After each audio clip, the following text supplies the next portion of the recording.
தாய் தமிழ் உறவுகளுக்கு வணக்கம். இன்றைய அரசியல் களத்தில் தமிழக வெற்றி கழகம் விஜய் தலைமையிலான கட்சியோடு பாண்டிச்சேரி முதலமைச்சர் என்ஆர் ரங்கசாமி ஐயா தலைமையில் செயல்படும் என்ஆர் காங்கிரஸ் கட்சி தமிழ்நாட்டில் மட்டும் கூட்டணி வைத்து போட்டியிடுவதாக நேற்றைக்கு சோசியல் மீடியாக்களில் ஒரு செய்தி உலவியது. இது குறித்து என்ஆர் காங்கிரஸ் தரப்புலையும் சரி, நம்ம டிவிகே தரப்புலையும் சரி சில தரவுகளை சேகரித்து இந்த வீடியோவை கொடுக்குறோம். குறிப்பாக என்டிஏ கூட்டணியில் பிஜேபி அதிமுகவோடு என்ஆர் ரங்கசாமி ஐயா அவர்கள் கூட்டணி அமைத்து பாண்டிச்சேரியில் ஏற்கனவே ஆட்சி நடத்திக்கிட்டு வர்றாரு. வரக்கூடிய சட்டமன்ற தேர்தலையும் அவர் அதே கூட்டணியில் தொடர்றார். ஆனால் தமிழ்நாட்டில் மட்டும் பிஜேபிக்கு வர மறுக்கும் விஜயோடு ஏன் அவர் கூட்டணி வைத்துக் கொள்ள வேண்டும்? தமிழ்நாட்டில் என்ஆர் காங்கிரஸுக்கு கிளை அமைப்புகள் கட்டமைப்புகள் கிடையாது. ஒரு கட்டமைப்பு இல்லாத கட்சியோடு ஏன் விஜய் கூட்டணி வைத்துக் கொள்கிறார்? அவருக்கு என்ன லாபம்? இவரோடு கூட்டணி வைத்துக் கொள்வதால் பாண்டிச்சேரியில் என்ஆர் ஐயாவுக்கு என்ன லாபம் கிடைக்க போகுது? இது குறித்து இந்த வீடியோவில் நாம் அலச இருக்கிறோம்.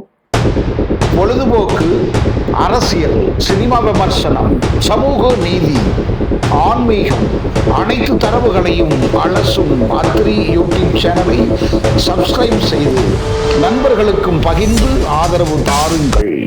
பாண்டிச்சேரி முதலமைச்சர் என்ஆர் என்கின்ற என் ரங்கசாமி ஐயா அவர்கள் ஆரம்ப காலத்தில் காங்கிரஸ் கட்சியிலிருந்து வளர்ந்து முதலமைச்சராக உருவாக்கப்பட்டவர். அவருக்கு பின்னால் இருந்தவர் தான் இப்போ காங்கிரஸ் கட்சி முதலமைச்சர் வேட்பாளராக அறிவிக்கப்பட்டு தேர்தல் சந்திக்கக்கூடிய நாராயணசாமி அவர்கள். இந்த நாராயணசாமி அவர்களுக்கும் என்ஆர் அவர்களுக்கும் 7ஆம் பொருத்தம் உருவான போது காங்கிரஸ் தலைமையிடத்தில் அப்போது செல்வாக்காக இருந்த சில தலைவர்களோடு தொடர்பில் இருந்த நாராயணசாமி சில பிரச்சனைகளை கிளப்பிய காரணத்தால் அதனால் சங்கடங்கள் ஏற்பட்டு என்ஆர் ஐயா அவர்கள் கடந்த 2011 சட்டமன்ற தேர்தல் அப்போது தேர்தலுக்கு 7 நாட்கள் இருப்பதற்கு முன்பாக காங்கிரஸ் கட்சியை உடைத்து கொண்டு என்ஆர் காங்கிரஸ் என்ற ஒரு கட்சியை அகில இந்திய அளவில் செயல்படக்கூடிய அளவில் அதை பதிவு செய்து தேர்தலை சந்தித்து முதல் தேர்தலிலேயே அறுதி பெரும்பான்மை வெற்றியோடு ஆட்சி அமைத்து இன்றைக்கு வரைக்கும் அவர் முதலமைச்சராக தொடர்ந்து கொண்டிருக்கிறார். அவரை பொறுத்த வரைக்கும் ஒரு நேர்மையான மனிதன், கரைபடாத கரங்களுக்கு சொந்தக்காரர், ஒரு பிரம்மச்சரியத்தை கடைபிடிக்கக்கூடியவர். தமிழகத்தில் உள்ள சில புகழ்பெற்ற சாமியார்களோடு சந்தித்து பக்தி மார்க்கத்தில் அவர்களோடு இணைந்து அவர்கள் இறப்புக்கு பிறகெல்லாம் கூட அவருடைய சமாதி அமைத்து கோயிலெல்லாம் கட்டி கொடுத்திருப்பதாக அவர் மீது நல்ல தகவல்கள் உண்டு. அவரை பொறுத்த வரைக்கும் வாழும் காமராஜராகத்தான் அறியப்படுகிறார். தமிழக வெற்றி கழகத்துடைய பொதுச் செயலாளர் புஷி ஆனந்த் அவர்கள் பாண்டிச்சேரி மாநிலத்தை சார்ந்தவர் என்பதும் அவர் முந்தைய காங்கிரஸ் கட்சியை சார்ந்தவர் என்பதும் காங்கிரஸ் கட்சியை உடைத்துக்கொண்டு என்ஆர் காங்கிரஸை என்ஆர் ஐயா தொடங்கிய பொழுது அந்த கட்சியில் இணைந்து எம்எல்ஏவாக தேர்ந்தெடுக்கப்பட்டவர் என்பதும் என்ஆருடைய நேரடி சீடனாக பணியாற்றியவர் என்பதும் விஜயின் தகப்பனார் எஸ்.ஏ. சந்திரசேகர் அவர்கள் விஜய் மக்கள் இயக்கத்தை தொடங்கிய பொழுது அதற்கு ஒரு நல்ல பொறுப்புள்ள தலைமை வேண்டும் என்று புஷி ஆனந்தை கண்டறிந்து கொண்டு வந்து அந்த இயக்கத்துக்கு பொறுப்பேற்க வைத்து பின்னால் தாவைக்கே தொடங்கிய பொழுது கூட அந்த கட்சியுடைய பொதுச் செயலாளராக இருந்து இன்றைக்கு அந்த கட்சியுடைய 2ஆம் கட்ட தலைவராக விஜய்க்கு அடுத்த நிலையில் இருந்து அந்த கட்சியை வழிநடத்தி கொண்டிருக்கக்கூடியவர் என்பதில் மாறுபட்ட கருத்துக்கு இடமில்லை. ஆக என்ஆருக்கும் விஜய்க்கும் உறவு எப்படி உருவானதுன்னு சொன்னால் புஷி ஆனந்த் வழியாகத்தான், அந்த பாலத்தின் வழியாகத்தான் இந்த இரு பிம்பங்களும் சந்தித்துக் கொள்கிறார்கள். அந்த வகையில் முதலிருந்தே என்ஆர் ஐயா அவர்கள் விஜயோடு கூட்டணி அமைப்புள்ள ஆர்வம் காட்டினார். இருந்தாலும் கூட அவர் ஏற்கனவே பிஜேபி கூட்டணி அங்கே இருக்குது, அந்த ஆட்சி தான் இப்போ நடந்துக்கிட்டு இருக்குது. இன்னும் குறிப்பாக சொல்ல போனால் காங்கிரஸுக்கு எதிராக தான் என்ஆர் ஐயா கட்சி தொடங்கினார். அப்போ காங்கிரஸுக்கு எதிரான பிஜேபியோடு அவர் கைகோர்ப்பது தான் அங்கே பொறுத்த வரைக்கும் சரியாக இருக்குது. அந்த வகையில் அந்த கூட்டணியை அவங்க கண்டினியூ பண்ணுறாங்க. சரி, இதனால் இந்த கூட்டணி அமைவதால் என்ன லாபம்? நாங்கள் விசாரித்த அளவில் எங்களுக்கு கிடைத்த தரவுகளின்படி கிட்டத்தட்ட 10 தொகுதிகளில் என்ஆர் காங்கிரஸ்லேருந்து நிற்பதற்காக வட தமிழகத்தில் தற்போதைய பெரிய பெரிய விஐபிகள் தயாராக இருப்பதாக என்ஆர் தரப்புக்கு சொல்லப்பட்டிருக்கு. டிவிகே தரப்பில் விஜயை பொறுத்த வரைக்கும் என்ஆரை தங்கள் கட்சியோடு கூட்டணி அமைத்து கொண்டு அவர்களுக்கு ஒரு 10லிருந்து 15 சீட்டுகள் குடித்து அவர் தங்களோடு நிற்க வைத்து அவரை தமிழ்நாட்டுக்கு பிரச்சாரத்துக்கு அழைத்து வரும் பொழுதும் சரி, அவருடைய போட்டோக்களை பயன்படுத்தும் போதும் சரி, ஒரு காமராஜருக்கு இணையானவர், வாழும் காமராஜர் அப்படிங்கிற ஒரு தோற்றம் அங்கு உருவாகு. இதன் மூலமாக ஒரு நல்ல ஒப்பீனியன் டிவிகே தரப்பு கிடைக்கும். இதுதான் விஜயுடைய கணக்கு.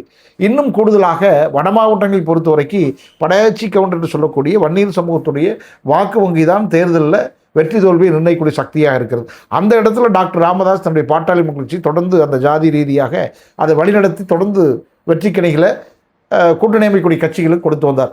இப்போ அன்புமணி ஐயா ராமதாஸ் மோதலில் அந்த கட்சி 2ஆக பிளந்து அன்புமணி ஐயா என்டிஏ கூட்டணிக்கு போயிட்டார். இப்போ ராமதாஸ் ஐயா எந்த கூட்டணிக்கு போகிறதுன்னு சொல்லி பேச்சுவார்த்தை நடத்தி கொண்டிருக்கார்.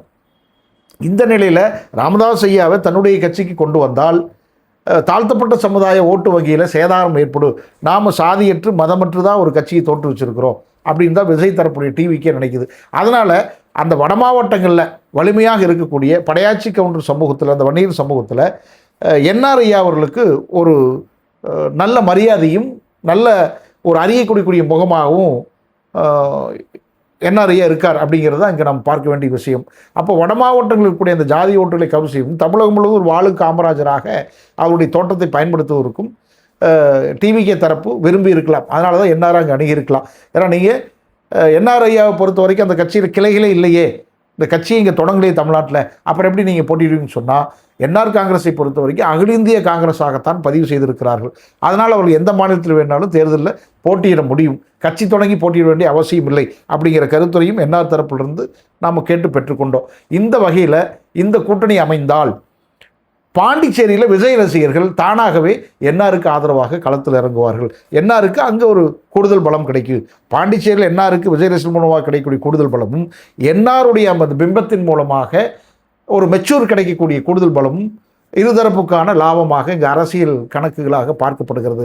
அதனால தான் என்ஆர் காங்கிரஸோடு விஜய் கூட்டணி அமைப்பதற்கு பேச்சுவார்த்தை நடத்துவது என்று சொல்லக்கூடிய நல்ல செய்தி தான். அப்படி ஒரு கூட்டணி அமைந்தால் வரவேற்கத்தக்க கூட்டணி தான். இன்னும் நான் பர்சனலாக என்ஆர்ஐயை பற்றி சொல்லணும்னா, கிட்டத்தட்ட ஒரு 15 ஆண்டுகளுக்கு முன்பு வீரவன்னிய முன்னேற்ற கழகத்துறை தலைவர் அன்புத்துறை ஐயா அவர்கள் என்னை அழைத்து சென்று என்ஆர் ஐயா அவர்களை அறிமுகப்படுத்தி வைத்தார்.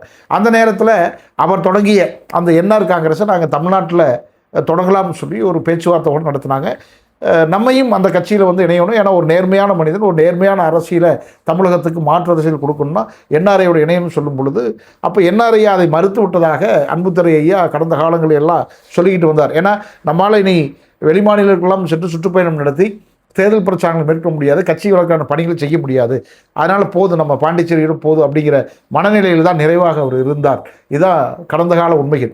இன்னும் சொல்லப்போனால் பாண்டிச்சேரி ஜிப்மர் மருத்துவமனை உலகளாவிய தரத்தோடு சிகிச்சைகளை கொடுத்துட்டு வர்றாங்க.